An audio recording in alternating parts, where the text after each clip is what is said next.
ये इतना सुंदर पद जो है ये संत मीराबाई जी का है, राजस्थान की ये परम संत परम भक्ता। और इतना खूबसूरत जिसका पद है, दुनिया की दृष्टि से उन्होंने जीवन में बहुत कष्ट पाए, लेकिन उन्होंने हर कीमत पर, हर कंडीशन पर अपने हिसाब से अपने जीवन को जिया। या यूं कह लीजिए कि संतों के जो आदेश थे और शास्त्र का जो आदेश था उसके अनुसार उन्होंने अपने जीवन को जिया। उन्होंने समाज के किसी प्रतिबंध, समाज की किन्हीं एकदम अनप्रैक्टिकल जो धारणाएं हैं उनके सामने उन्होंने कभी सिर नहीं झुकाया था। अपनी शर्त पे वो जी थी। इसलिए मुझे बड़ी सख्त आपत्ति होती है कि जब कोई मीरा को एक कमजोर और बिल्कुल मासूम सी रोने वाली भक्ता कह देते हैं। ये उसके बहुत बड़े व्यक्तित्व के साथ अन्याय है जब उसको कोई भी इस प्रकार से प्रदर्शित करने की चेष्टा करता है। मीरा के जीवन का एक बहुत बड़ा सबक ये मिलता है कि जीवन हम अपने पुरुषार्थ से बनाते हैं, कोई देवता हमारी किस्मत नहीं लिख देता।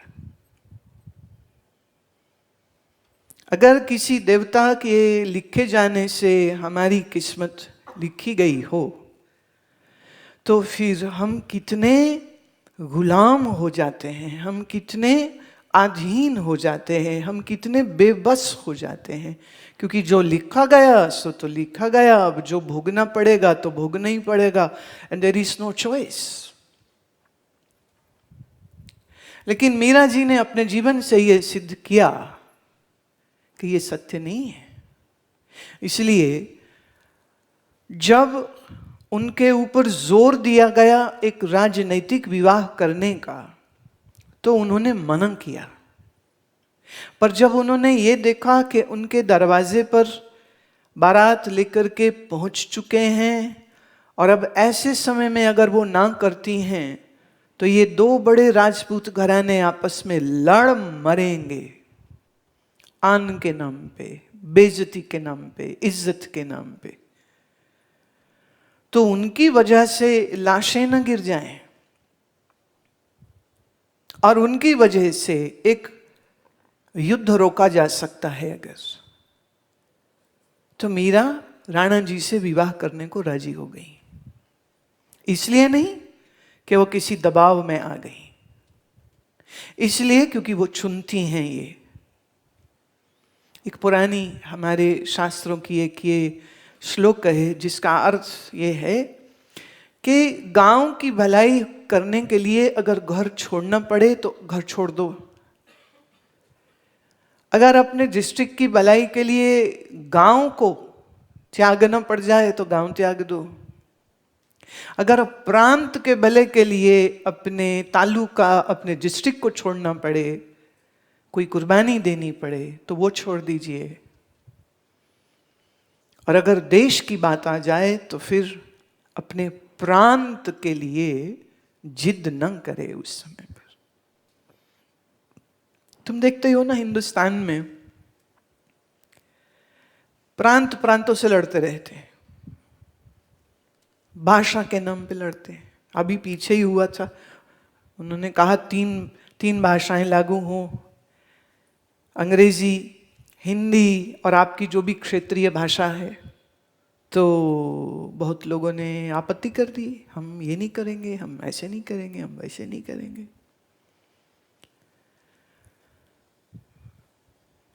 इस देश में कभी भाषा के नाम पे, कभी प्रांत के नाम पे और कभी कभी तो जाति के नाम पे इतना झगड़ा मचता है।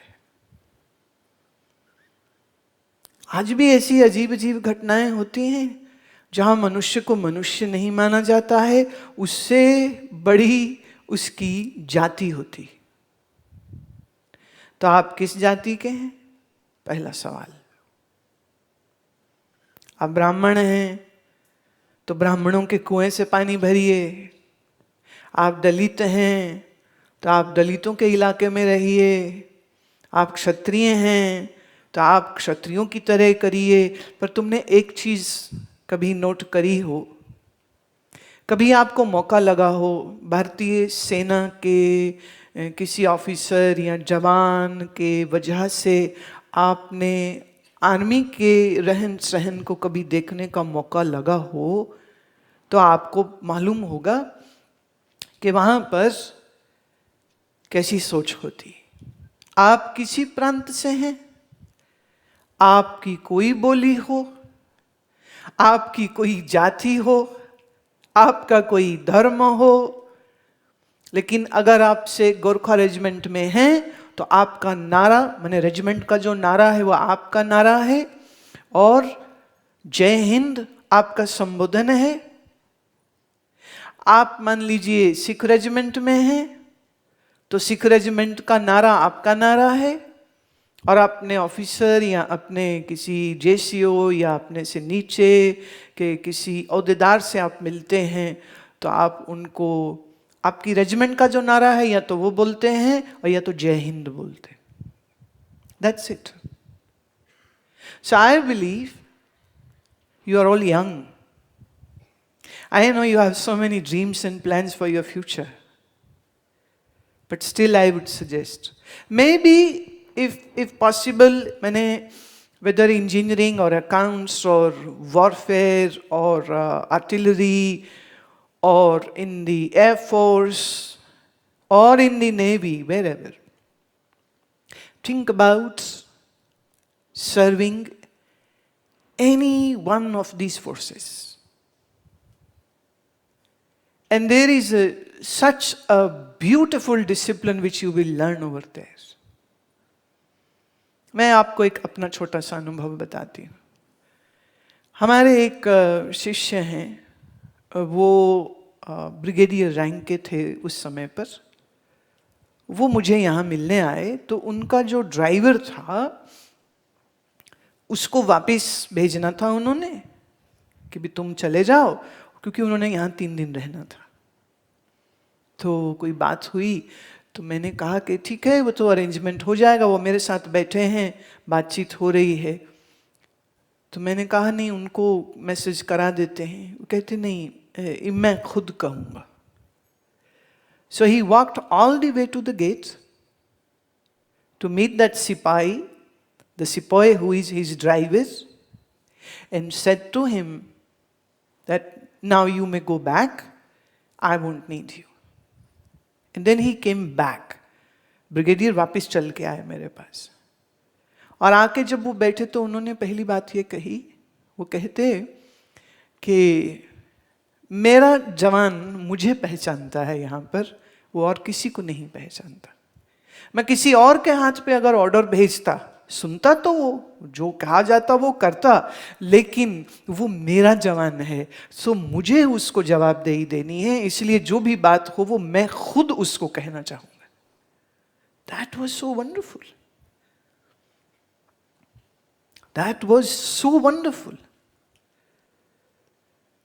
कुछ खाने की बात हुई, हम लोग अभी पीछे कुंभ में भी थे तो वहाँ भी उनके साथ मुलाकात हुई, तो वो अपने एक एरिया में हमें ले गए जो आर्मी का एरिया है, और वहाँ पर जब हम चल रहे हैं to go to a certain point, अब रास्ते में जो मिल रहे हैं, जय हिंद साहब, वो ब्रिगेडियर हैं, सामने जेसीओ है, मेजर है या कुछ और है, तो वो जय हिंद साहब का जवाब क्या होता था?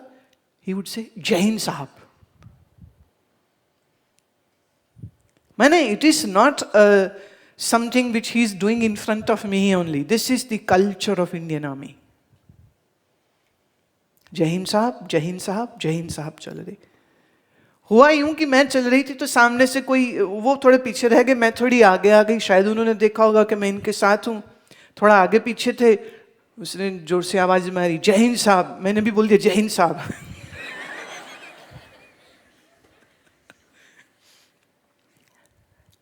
वो जो इक्वालिटी है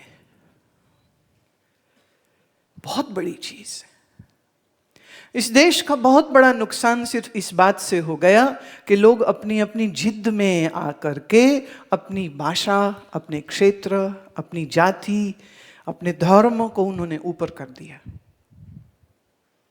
और फिर कभी कभी देश भी नीचे रह गया, और मानवता तो पता ही नहीं कहां रह गई, मालूम ही नहीं कहां।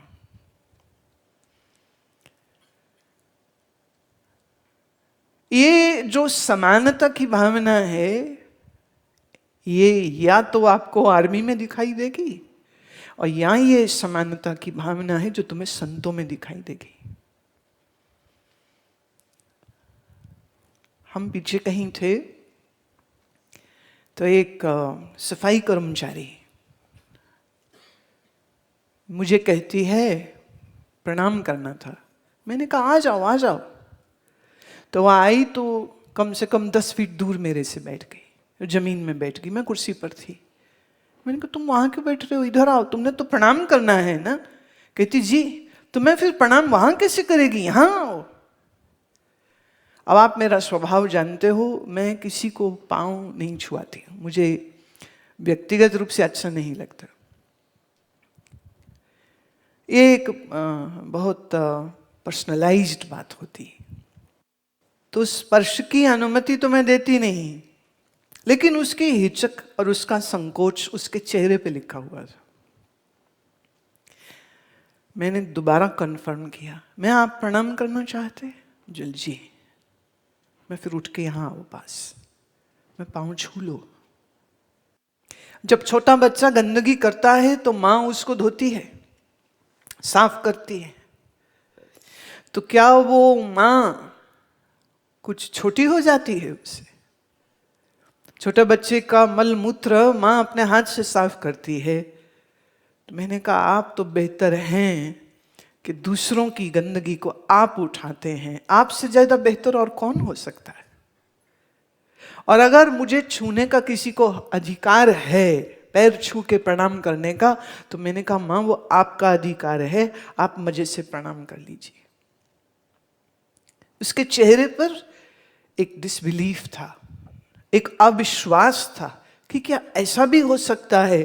और ये बिल्कुल सच्ची बात है कि काश हमारे इस देश में रहने वाला हर नागरिक इस सोच के साथ जीवन को जिए, और किसी के छोटे काम को देख के उसको छोटा, और किसी की बड़ी गाड़ी देख के उसको बड़ा न कहे। बड़ी गाड़ियों में रहने वालों के दिल बड़े छोटे, और अकल उससे भी छोटी देखी है मैंने। मुझे आज भी याद है, हैदराबाद में सत्संग था, मैं शहर से थोड़ा दूर रुकी हुई थी, तो मुझे हरि मिलन ने कहा कि एक आपके शिष्य हैं, वो नाश्ता लाना चाहते हैं। मैं हाँ, जब बाकी ला रहे हैं तो वो भी ले आए। कहते नहीं ऐसा है कि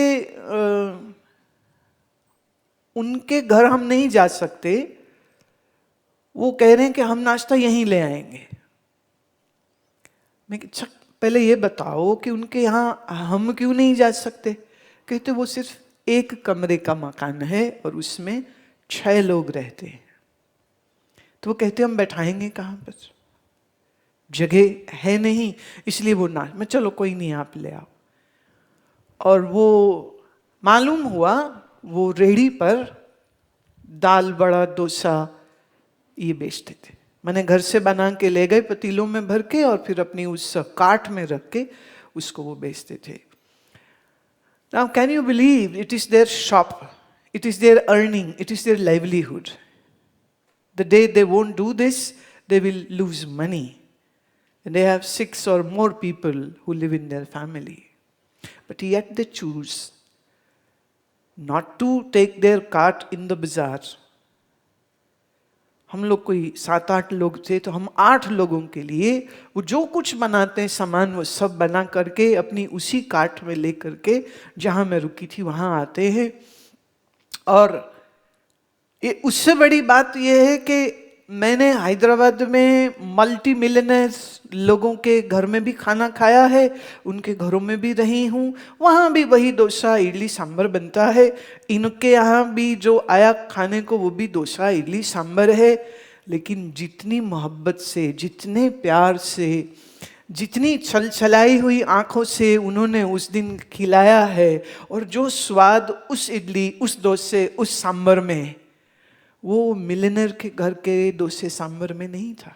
They had the best of spices and best of chefs to cook their food, and multi-millionaire owned houses, palatial houses. लेकिन जब प्यार नहीं, जब श्रद्धा नहीं, तो उनके खाने में स्वाद कैसे हो सकता है?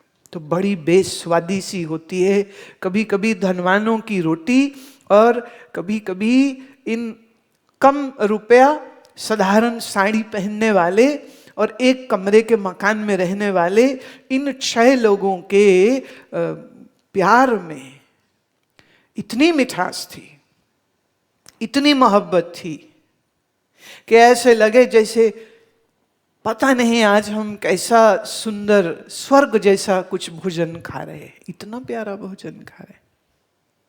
वो जो नम्रता है, वो जो प्यार है, वो जो श्रद्धा है, सच जानना सबसे बड़ी दौलत यही होती है। क्योंकि इससे आपके मन में एक चीज आती जिसे हम कहते तृप्ति, satisfaction, contentment. Being poor is not a curse. Working hard is a choice which everybody should make, but nobody should judge other person on the basis of the money or the basis of how big their house or a car is. Please see how good their intellect is. उनका दिमाग कैसा है, उनकी अकल कैसी।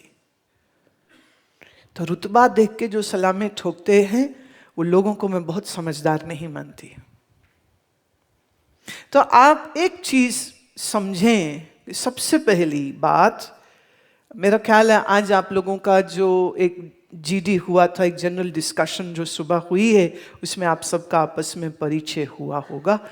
मैं चाहती हूं कि जब आप दोबारा इस जीडी के लिए बैठें तो एक कदम और आगे बढ़ाइएगा। अभी क्या यहाँ आकर के तुम कहाँ से, गुजरात से हो, अच्छा तो मैं गुजराती छे, अच्छा ठीक है साइड में हो जाओ। हम तो पंजाब से हैं, अच्छा तुम कहाँ से हो, हम तो महाराष्ट्र से हैं, अच्छा तुम कहाँ से हो। तो एक छोटा छोटा ग्रुप बन जाता है। और मैं चाहूंगी कि ये जो ग्रुपिज्म है इसको आप तोड़िएगा।